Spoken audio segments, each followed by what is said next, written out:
Welcome to the Backpage Lead Vidcast. I'm with Ashley Browne, the editor of Backpage Lead, and I'm Charlie Happell.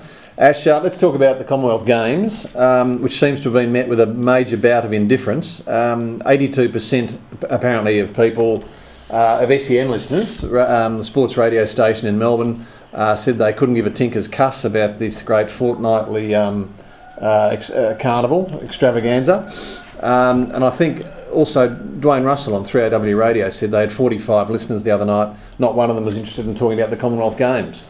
What's going on? Well, I think it's a reflection of the times, Charlie. I think you look at two factors weigh against the Commonwealth Games as far as interest in Australia is concerned. Number one is the timing. It's literally 2 days after an admittedly extended AFL season finished and also the NRL season finished, ahead of an Ashes tour and clashing with the Spring Racing Carnival. So there, I think that's enough to take the attention of most Australian sports fans.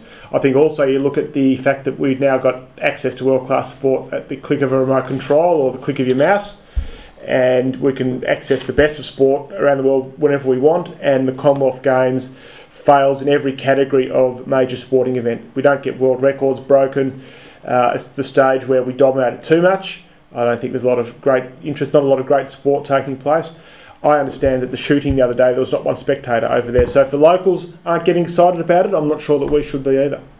Yes, you're right. It's always struggled for credibility in terms of an athlete, the quality of the performances. And I'm not sure when the last world record was broken at the Commonwealth Games.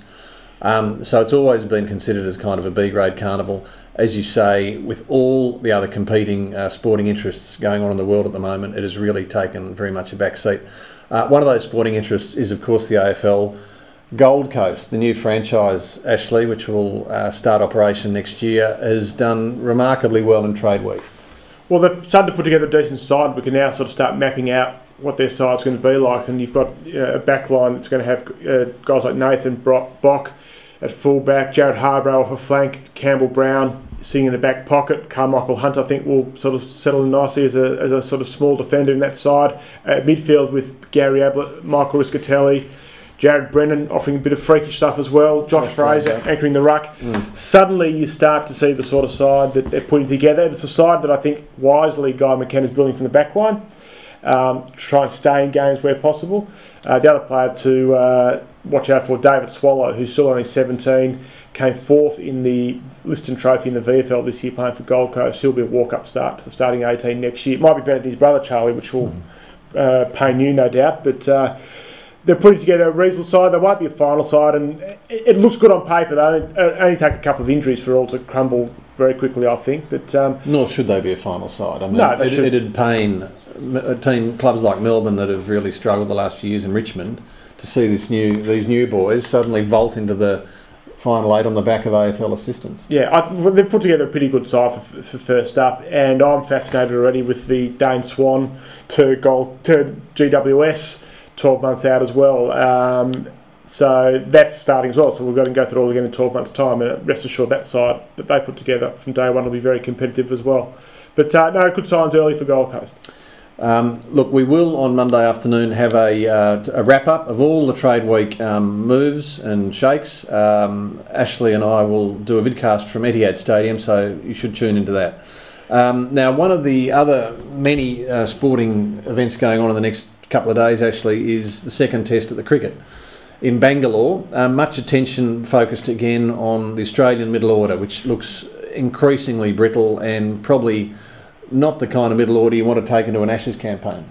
Well, for reasons best known to themselves, they keep persisting with Marcus North at number 6. There's almost an outrage every time he's picked in the side now.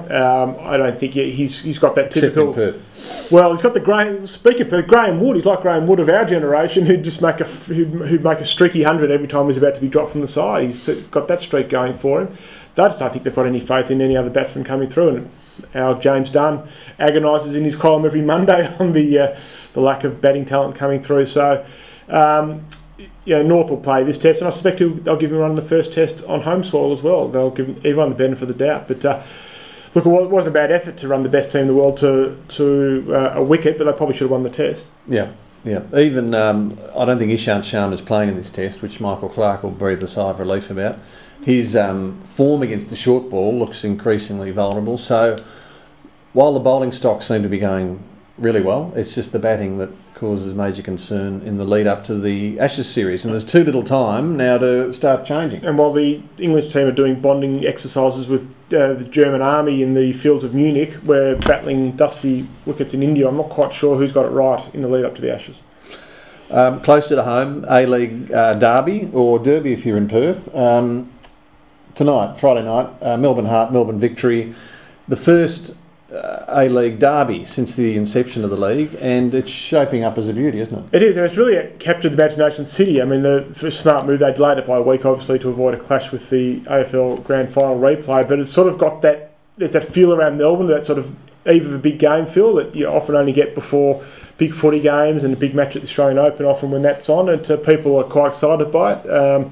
Home game for the Heart, but I think they'll be outnumbered 2-1 by Victory supporters at this stage. But it's absolutely fascinating to see how the City reacts to it, how the Heart goes, what happens to the bragging rights. You'd think the Victory probably will win. The Heart were terrible in losing 4-0 to Brisbane a couple of weeks ago. It will be a good game. Our Clint Bolton in his podcast on PDL, the Melbourne Heart keeper, says to expect a much better performance from the Heart this time around. So we look forward to it. Are you tipping Victory? I think Victory, 2-1. Now, I want also to get your tips for the races tomorrow at Caulfield, Ash, because I know you're a big follower of the turf.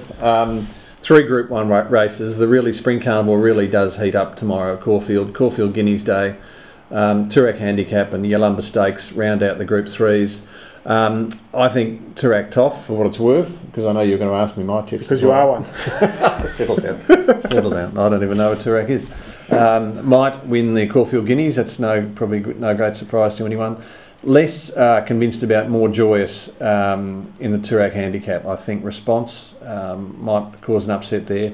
More Joyous, the highly rated Sydney side, going anti-clockwise for the first time, might get diddled. Be interesting to see. Fascinating days racing and fascinating weekend sport. It's a big weekend of sport, and that's the next thing. There's no one huge sport that dominates the landscape over the next few months, but there's lots of great sport.